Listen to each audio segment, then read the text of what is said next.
அண்மை செய்தியை நாம் பார்த்துக் கொண்டிருக்கிறோம். ஆளுநர் அழைப்பிதழில் திருவள்ளுவருக்கு காவி உடை அணிந்திருப்பதை கண்டு தமிழ் ஆர்வலர்கள் அதிர்ச்சி அடைந்துள்ளனர். அதனை அண்மை செய்தியாக நாம் பார்க்கிறோம். மேலும் மீண்டும் காவி உடையில் திருவள்ளுவர் என்று ஆளுநர் மாளிகை அழைப்பிதழால் சர்ச்சையானது தற்போது ஏற்பட்டுள்ளது. அதனை அண்மை செய்தியாக நாம் பார்க்கிறோம். ஆளுநர் அழைப்பிதழில் திருவள்ளுவருக்கு காவி உடை அணிந்திருப்பதை கண்டு தமிழ் ஆர்வலர்கள் அதிர்ச்சி அடைந்துள்ளனர்.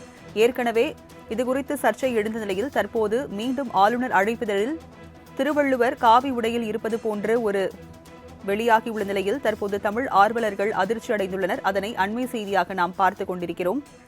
விவரங்களை செய்தியாளர் நந்தினி வழங்க கேட்கலாம். நந்தினி, விவரங்கள் என்ன? வணக்கம். காவி உடையில் திருவள்ளுவர் இருப்பது போன்ற புகைப்படம் ஆளுநர் மாளிகை அழைப்பிதழால் அனுப்பப்பட்டிருப்பது சர்ச்சையை ஏற்படுத்தியிருக்கிறது. சனாதனத்துக்கு ஆதரவாக பேசி வரக்கூடிய ஆளுநர் RN ரவிக்கும் தமிழ்நாடு அரசிற்கும் மோதல் போக்கு நீடித்து வருகிறது. போக்குகள் சட்டமன்றத்தால் நிறைவேற்றப்பட்ட மசோதாக்கள் உள்ளிட்டவற்றுக்கு ஆளுநர் RN ரவி ஒப்புதல் அளிக்காமல் காலம் தாழ்த்தி வருகிறார். ஆண்டுதோறும் திருவள்ளுவர் தினத்தை பொறுத்தவரையில் தை மாதம் 2ஆம் நாள் அனுசரிக்கப்பட்டு கொண்டாடப்பட்டு வருகிறது. ஆனால் இந்த ஆண்டை பொறுத்தவரையில் வைகாசி அனுடம் வள்ளுவர் திருநாள் என புதிய நாளை ஆளுநர் மாளிகை தரப்பில் நாளை கொண்டாடப்பட இருக்கிறது. அதற்காக அச்சிடப்பட்டிருக்கக்கூடிய அழைப்பிதழில் திருவள்ளுவர் காவி உடையில் இருப்பது போன்ற புகைப்படம் இடம்பெற்றிருப்பது மீண்டும் சர்ச்சையை ஏற்படுத்தியிருக்கிறது. இதற்கு முன்னதாக ஏற்கனவே ஆளுநர் திருவள்ளுவர் தினத்தன்று காவி உடை அணிந்திருப்பது போன்று தன்னுடைய எக்ஸ்தல பக்கத்தில் பதிவிட்டது சர்ச்சையை ஏற்படுத்திய நிலையில் மீண்டும் வள்ளுவர் தினம் கொண்டாடுவதும் காவி உடை அணிந்திருப்பதும் சர்ச்சையை ஏற்படுத்தி இருப்பது தமிழ் அறிஞர் மத்தியில் பெரும் பரபரப்பை ஏற்படுத்தி இருக்கிறது. அந்த வகையில் பார்த்தோம் என்றால் தொடர்ச்சியாக ஆளுநருக்கும் தமிழ்நாடு அரசிற்கும் மோதல் போக்கு நிலவி வரக்கூடிய நிலையில் தமிழ்நாடு அரசை பொறுத்தவரையில் தை மாதம் 2ஆம் நாள் திருவள்ளுவர் தினம் அனுசரிக்கப்பட்டு தொடர்ச்சியாக அரசு சார்பில் மலர் தூவி மரியாதை செலுத்தப்பட்டு வருகிறது. அன்றைய தினம்தான் திருவள்ளுவர் நாள் கடைபிடிக்கப்பட்டு அனைவரும் வாழ்த்து தெரிவிக்கக்கூடிய நிலையில்தான் தற்போது புதிதாக வள்ளுவர் தினம் என நாளை ஆளுநர் மாளிகை தரப்பில் முதல் முறையாக இந்த ஆண்டு கொண்டாடப்பட இருப்பது மீண்டும் ஒரு சர்ச்சையை ஏற்படுத்தி இருக்கிறது. அது அதற்காக அச்சிடப்பட்டிருக்கக்கூடிய அழைப்பிதழிலும் கூட திருவள்ளுவர் காவி உடையில் போன்ற ஒரு புகைப்படம் இடம்பெற்றிருக்கிறது. இது தமிழறிஞர்கள் மத்தியில் பெரும் பரபரப்பை ஏற்படுத்தியதோடு மீண்டும் ஆளுநர் இது போன்ற செயலில் ஈடுபடுவது தொடர்ச்சியாக சர்ச்சையை ஏற்படுத்தி இருக்கிறது. இதற்கு முன்னதாகவே இது போன்ற ஆளுநர் தன்னுடைய எக்ஸ்தல பக்கத்தில் பதிவிட்டிருந்தது பெரும் சர்ச்சையை ஏற்படுத்திய நிலையில் அதற்கு பல்வேறு அரசியல் கட்சி தலைவர்களும் தொடர்ச்சியாக தங்களுடைய கண்டனத்தை பதிவு செய்திருந்தனர். இதன் இரண்டாவது முறையாக மீண்டும் ஆளுநர் மாளிகை தரப்பில் இது போன்ற அழைப்பிதழ் என்பது அச்சடிக்கப்பட்டிருக்கிறது.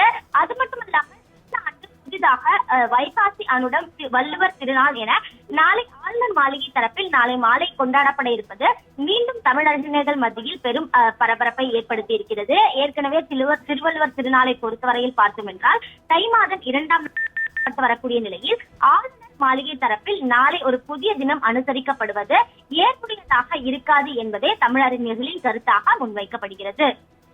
நந்தினி, தொடர்ந்து தமிழ்நாடு அரசுடன் ஆளுநர் மோதல் போக்கை கடைபிடித்து வரும் நிலையில ஆளுநரின் இந்த செயல் குறித்து தமிழக அரசு தரப்பில் ஏதேனும் அறிக்கை வெளியிடப்பட வாய்ப்பிருக்கா?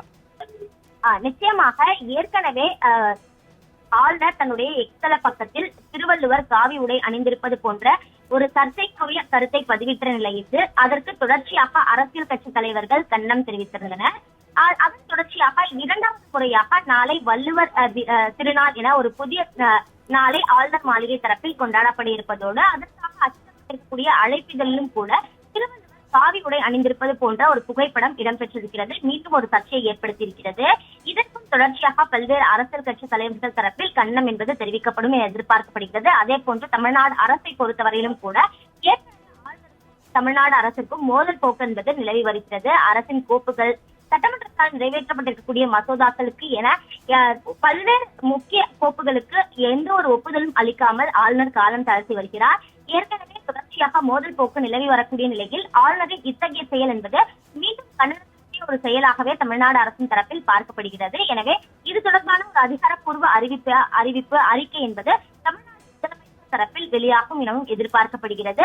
திருவள்ளுவரை பொறுத்தவரையில் பார்த்தோம் என்றால் தொடர்ச்சியாக தனியாக தமிழ்நாடு அரசின் தரப்பில் ஜனவரி தை மாதம் 2ஆம் நாள் கொண்டாடப்பட்டு வரக்கூடிய நிலையில் ஆளுநர் தனியாக இது போன்ற ஒரு செயலில் ஈடுபடுவது எதிரான ஒரு செயலாகவே பார்க்கப்படக்கூடிய நிலையில்தான் தமிழ்நாடு முதலமைச்சர் இது தொடர்பாக நிச்சயமாக ஒரு அறிக்கையை வெளியிடுவார் எனவும் எதிர்பார்க்கப்படுகிறது.